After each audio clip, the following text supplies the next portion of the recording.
Our first guest is the main subject in the harrowing documentary, Allen vs. Farrow, in which she leaves no stone left unturned, bearing it all about the abuse she says she endured as a child. It is important to note that Woody Allen has never been criminally charged in connection with these allegations.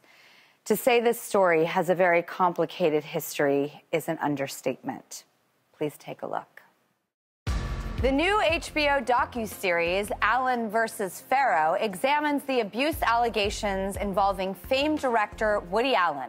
The series revolves around Dylan Farrow, the adopted daughter of actress Mia Farrow and Woody Allen. Raised by someone considered to be a treasure of the cinema, Dylan's childhood was once seen as idyllic to the outside world. But in 1992, when abuse allegations were raised, that all changed.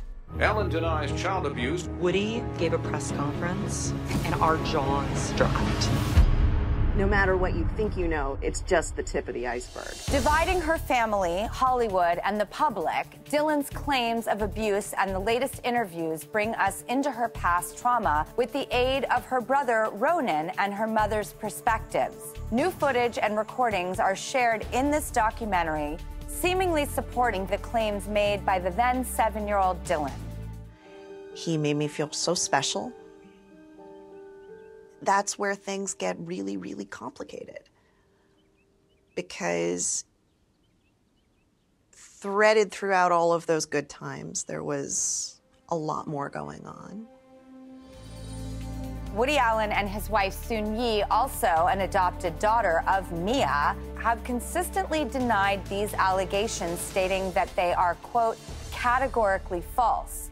It's taken me a long time to sort of reconcile that you can love somebody and be afraid of them. An adult now, Dylan remains adamant in her disclosures that she has repeatedly stated for the past 20 years. She now uses her platform to try and teach other survivors to be brave and resilient themselves. I'm very honored to welcome the very brave Dylan Farrow. Hi. So nice to meet you. It's so nice to see you. Real. Oh my gosh, you're here. By the way, I feel like you look so different in person. Do I? Oh my God. I have all my makeup on. Normally I'm like... If you saw me crawl into work every morning, I look like someone they wouldn't let in the building. And I felt the same way. There was a very nice girl who came to the hotel, and she did it ahead of time, and it was really cute. My daughter got to see all of her makeup stuff. She was very enamored of that, so. You know, our life is in chapters, and I think we should hold this conversation, especially in honor of you being an incredible YA novelist, by the way, with your brand new book out called Hush. I think I would love to conduct this conversation, if I may, in a writerly way to honor your beautiful career, and because I do believe that life is a book with many chapters.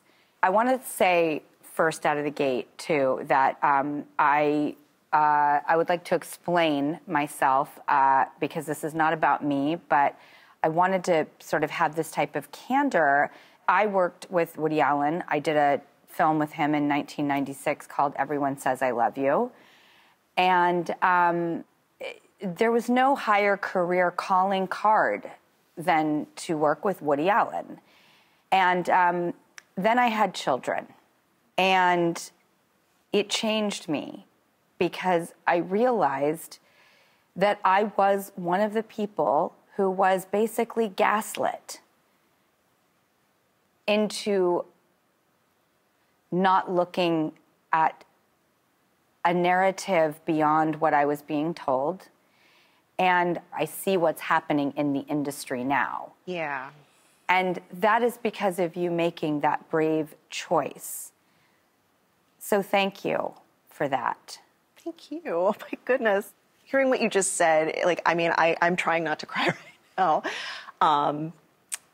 But like, it is just so meaningful because it's easy for me to say, like, of course you shouldn't work with him, you know, he's a jerk, he's a monster. But I just find it incredibly brave and incredibly generous that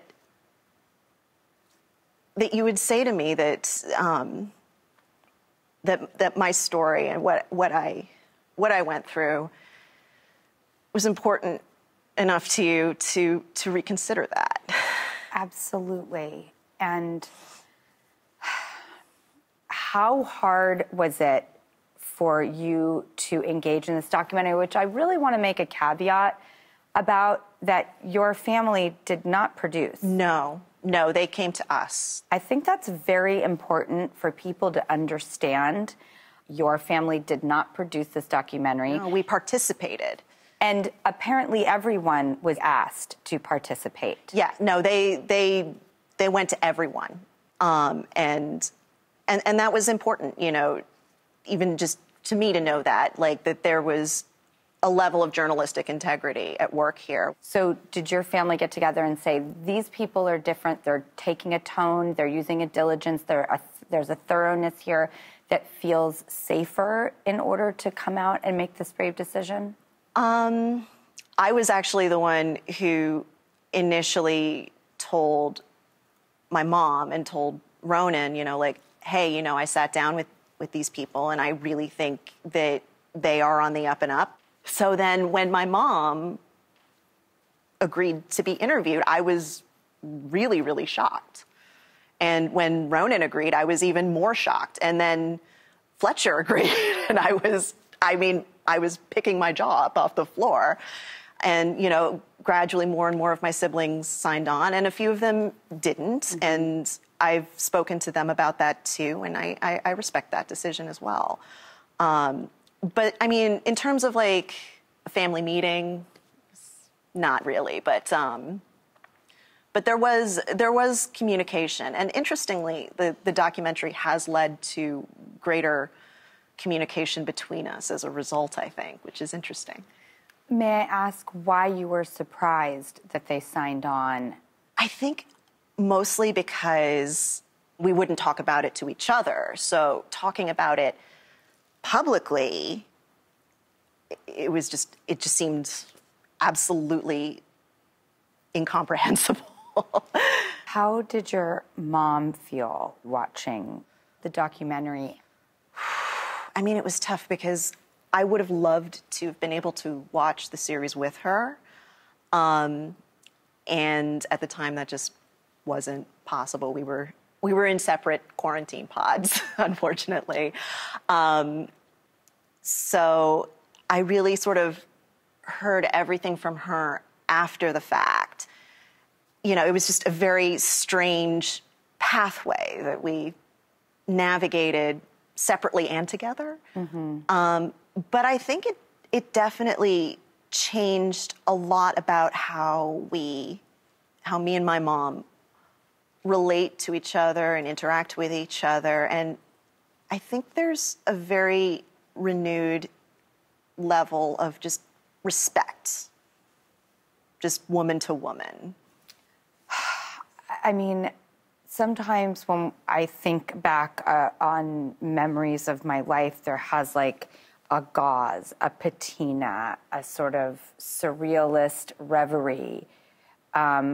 I know mentally that time has gone by, but I also can feel like I can be back there in a moment's notice, like that.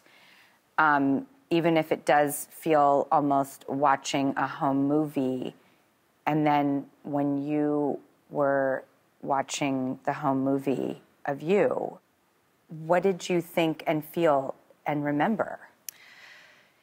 It was a really bizarre psychological experience for me, honestly, because I had the video in my house.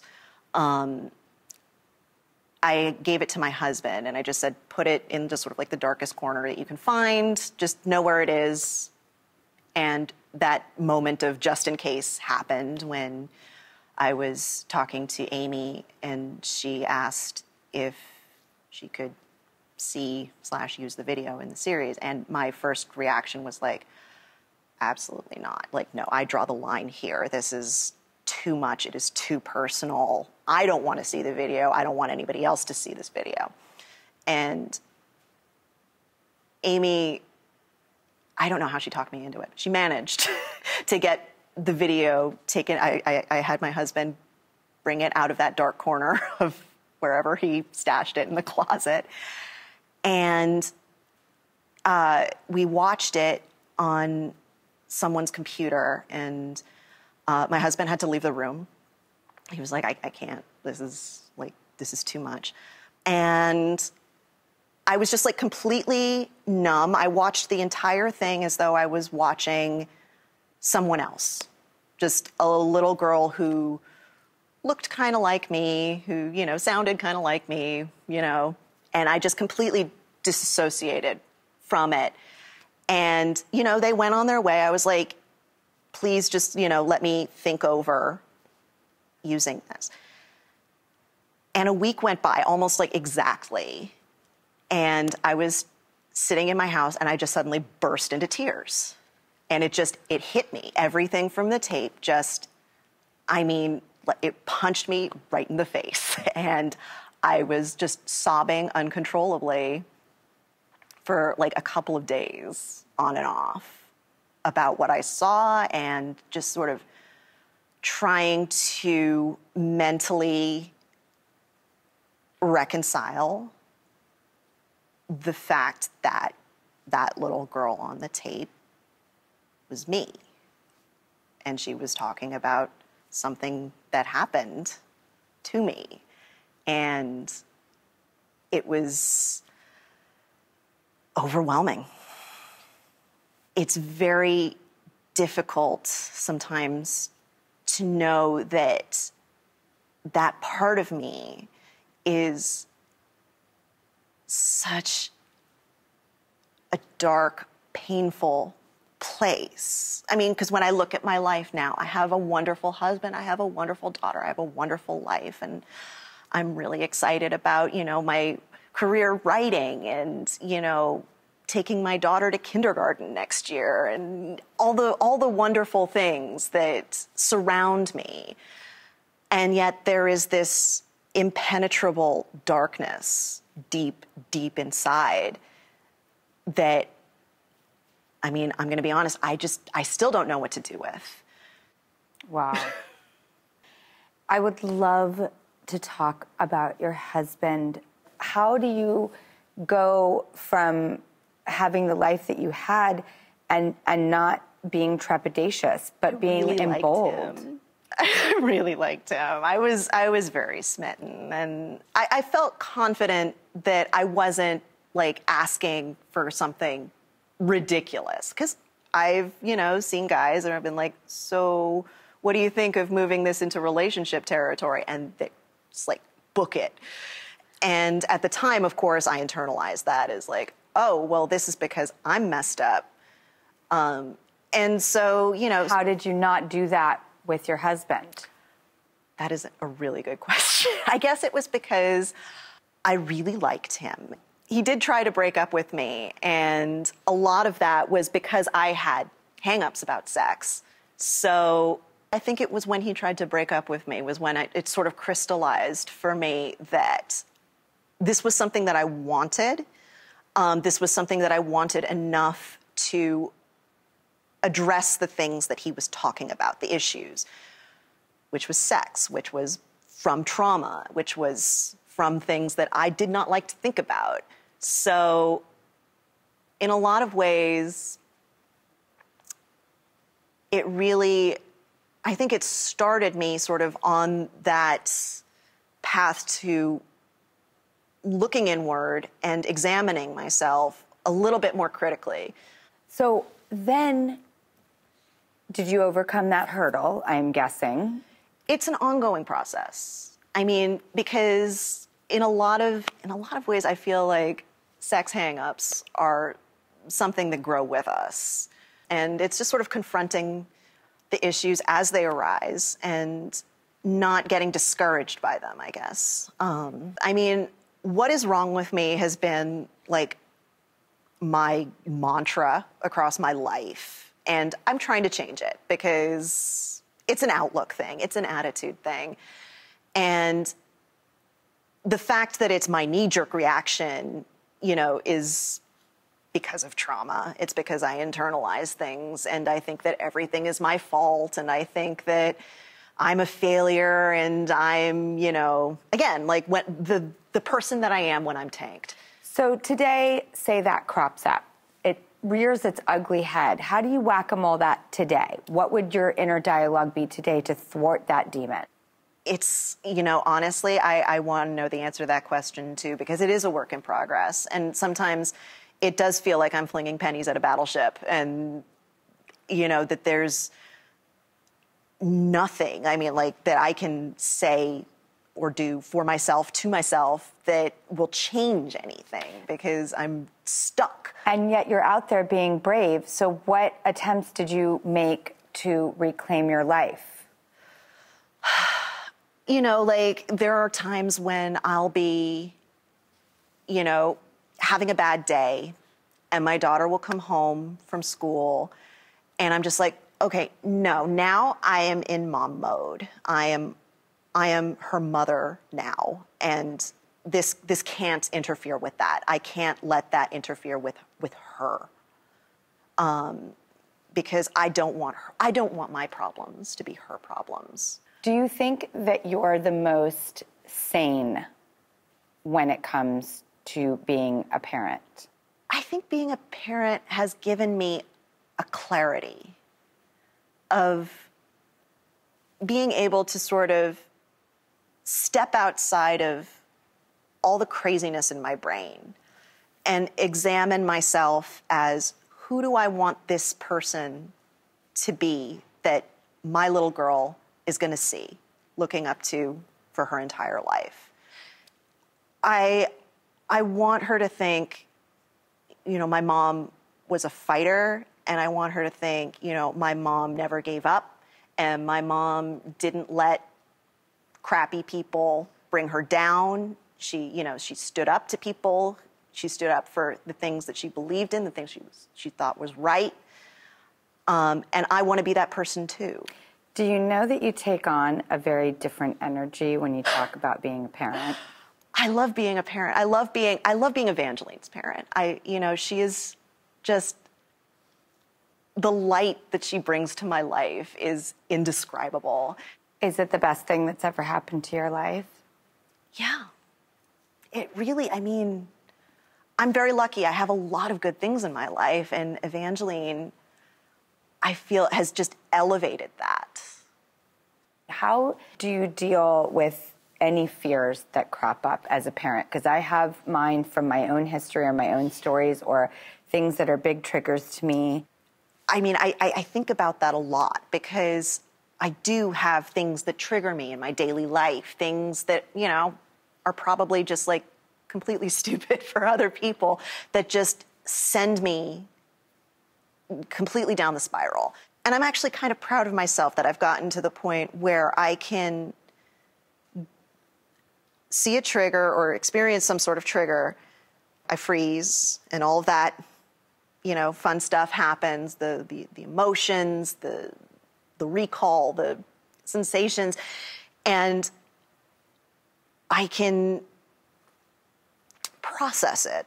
And sometimes it means wading through some of the negativity.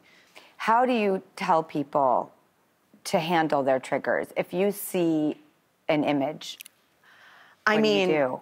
I mean, this happened to me, like, was it last week, maybe the week before?